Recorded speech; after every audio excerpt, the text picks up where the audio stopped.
This notion of navels of the Earth, I think it's connected to an ancient geodetic survey of the Earth, that there were certain anchor points that lines of longitude were drawn from by a civilization that didn't have our tech, didn't have our iPhones, but did explore the world, did sail the oceans. But it had abilities that we do not attribute to period of that time. And those abilities included the ability to calculate longitude, something that our civilization didn't crack until the 18th century. And I suggest it's only a theory that these multiple navels of the Earth around the world were fixed points on the Earth where longitude connections were made. They were established places. So I do not think it's an accident that Angkor Wat is 72 degrees of longitude east of Giza, because that number 72 occurs in ancient myths all around the world and is strongly connected to this phenomenon called precession of the equinoxes,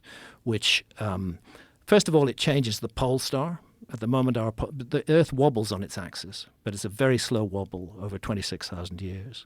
It changes the pole star. Now it's Polaris. In the past, it was Thuban. In the past, it was Draco, but now it's Polaris, because the extended north pole of the Earth is spiraling in the heavens, and it's pointing at different bits of space over a roughly 26,000 year period, 25,920 years to be exact. 1 degree of precession takes 72 years to unfold. That's why the fact that the relationship of the Great Pyramid to the Earth being on the scale of 1 to 43,200 is interesting. The 43,200 is one of those numbers that we find in mythology and traditions all around the world. They draw attention to this, that there appears to have been a very ancient knowledge of this obscure astronomical phenomenon, which our culture attributes to the Greeks and thinks only goes back a couple of thousand years. Santillana and Vandeshan were of the view that it goes back to what they called some almost unbelievable ancestor civilization of the remote past. How could they even know that that was happening? By what method could they make those calculations that the Earth wobbles on its axis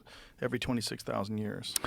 You have to observe for more than one human lifetime. You've got to keep observing. And then extrapolate the wobble? Well, you may have to observe for hundreds of years. To conclude that it's a wobble is another thing. To conclude that the skies are changing at a regular fixed rate, that's going to take observation over a few hundred years. 72 years is one human lifetime. In that 72 years, the precessional shift would be the equivalent of the width of your finger held up to the horizon. Very hard to note.